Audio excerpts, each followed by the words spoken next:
माझीच माहिती सांगू, मी माझ्याकडे तूर लावली 5 एकर. आता तुरीच्या 4-5 जाती आहे. मला 75 क्विंटल तूर झाली, 15 क्विंटल एकरी ऑर्गॅनिक. मी केमिकल फर्टिलायझर पेस्टिसाइड नाही वापरत.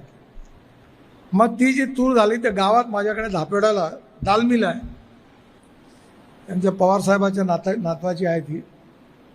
त्याला मी तिथे डाळ काढली आणि डाळ काढल्यावर त्याला ब्रँडिंग केलं. भक्ती फार्म माझ्या शेताचं नाव आहे आणि खाली माझी पत्नी शेती बघते, कांचनगडकरी. आणि मी 50 किलोच्या बॅग तयार केल्या आणि सुपर बाजारमध्ये ठेवल्या 160 रुपये किलोनी.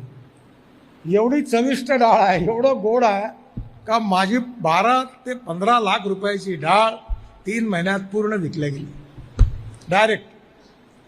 आता मी ऑर्गॅनिक फ्रूट व्हेजिटेबलचे 3 दुकानं टाकतो आहे. एक आम्ही ऐकला राणा प्रतापनगर चौकात एक शेतकरी बाजार आहे, तो माझा भाजी त्याला मी टाकायला लावतो आहे. एक मनीष नगरमध्ये पूर्ती सुपर बाजारमध्ये आणि एक आमच्या लक्ष्मीनगरच्या बाजारात आणि एक आता वर्धा रोडवर रेडिसनच्या बाजूला आम्ही ॲग्रो विजनतर्फे तिथे टाकतो आहे की शेतकऱ्यांनी आणायचं आणि डायरेक्ट माल. मी पहिलेच तुम्हाला सांगतो, हे काही मी माझ्या कमाईकरता करत नाही. नाही तर आजकाल तुम्हाला वाटेल माझी कमाई भरपूर आहे. माझ्या डोक्याची किंमत 200 कोटी रुपये महिन्याचा माणूस आहे मी. मला पैशाची काही कमी नाही. मला कळते कुठून पैसे कमवता येतात इमानदारीने. मी नाही करत, फ्रॉड नाही करत. मला डोक्यात मी माझ्या मुलाला आयडिया देतो. आता त्यांनी 800 कंटेनर ॲपल आणले इराणमधून आणि 1000 कंटेनर केळं पाठवले इथून. कारण इराणशी पैशाचा व्यवहार नाही होत.